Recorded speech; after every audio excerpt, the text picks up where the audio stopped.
இன்றே டவுன்லோட் செய்து உங்கள் ஃபேவரட் ஷோக்களை என்ஜாய் பண்ணுங்க.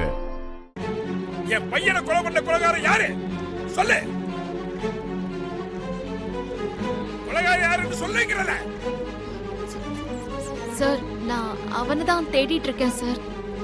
கூடிய சீக்கிரம் கண்டுபிடிச்சிருவேன். கண்டுபிடிச்சதும் சொல்றேன். போய் சொல்லாத. கொலைகாரன் யாருன்னு உனக்கு தெரியுங்கிறது எனக்கு நல்லாவே தெரியும். அவன் யாரு, எங்க இருக்கான்னு சொல்லு. என்ன சார் நீங்க? நான் ஏதோ அக்யூஸ்ட மறைச்சு வச்சிருக்கிற மாதிரி என்கிட்ட வந்து பேசுறீங்க. குற்றவாளி யாருன்னு தெரிஞ்சிருந்தா இந்நேரம் அவனை நடமாட விட்டுருப்பேனா? நடிக்காத துர்கா.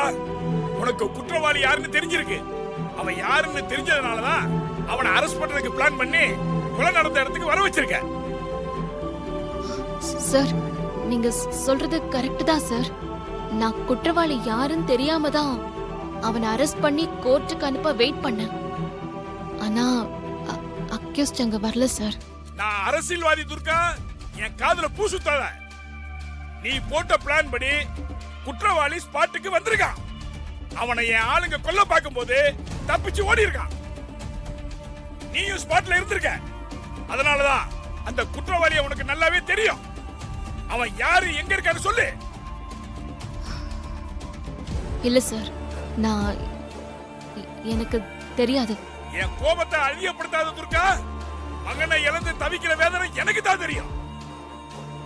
என் மகனை கொலை பண்ண கொலைகாரன் யாரு? மரியாதையா உண்மையை சொல்லு. சத்தியமா எனக்கு தெரியாது சார். குற்றவாளி யாருன்னு தெரிஞ்சா கண்டிப்பா அவனை அரெஸ்ட் பண்ணி சட்டத்துக்கு முன்னாடி நிப்பாட்டுவேன். உங்ககிட்ட நான் ஒப்படைக்க மாட்டேன் சார். நீ நினைக்கிறது நடக்காது துர்கா. என் பையனை கொலை பண்ண கொலைகாரனை நான் கண்ட துண்டமா வெட்டுவேன். அவனை உன்னால காப்பாற்றவே முடியாது.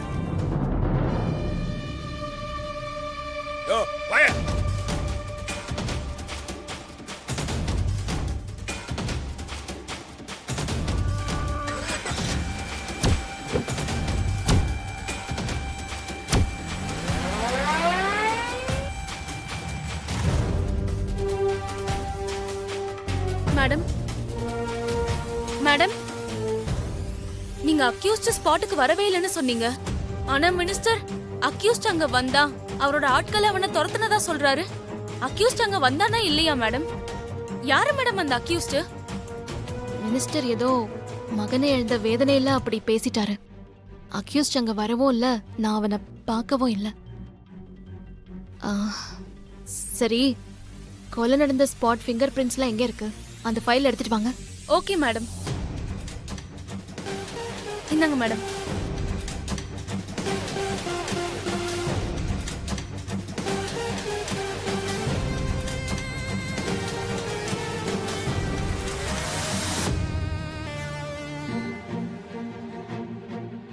முதல்ல இந்த ஃபைல்ல இருக்கிற ஆளோட கைரேகையும் சூர்யாவோட கைரேகையும் ஒத்து போதான்னு பார்க்கணும். அப்பதான் ஒரு முடிவுக்கு வர முடியும்.